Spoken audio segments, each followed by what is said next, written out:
Bago ang lahat, pahinga muna tayo sa preseason game review at ngayong araw trending na naman si LeBron James matapos niyang i-post sa social media ang isang misteryosong teaser na tinawag niyang The Second Decision. Kung matatandaan nyo, noong 2010, nagkaroon si LeBron ng sikat na announcement na The Decision kung saan in-announce niya ang paglipat niya mula Cleveland papuntang Miami Heat. At ngayon, 15 years later, mukhang may isa na namang malupit na hakbang si King James. Ayon sa mga insider reports, may malalaking posibilidad na may kinalaman ito sa pagretiro ni LeBron James o paglipat ulit sa ibang team. May mga fans na naniniwalang baka ito na ang announcement kung saan sasabihin ni LeBron na ito na ang final season niya sa NBA.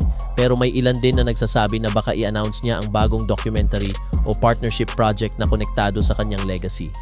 Grabe mga idol, ang social media ngayon punong-puno ng reaksyon. May mga nagsasabi, if this is really his last dance, it's gonna be emotional. At may iba naman na nagbibiro, baka lumipat ulit si LeBron sa ibang team. Kahit ano pa yan, malinaw na malaki ang magiging epekto ng announcement na to sa buong NBA world. Ano sa tingin nyo mga ka-hoops? Magre-retire na ba si LeBron James? O magpapasabog ulit siya ng bagong sorpresa sa kanyang career? I-comment nyo sa baba kung ano sa tingin nyo ang ibig sabihin ng The Second Decision.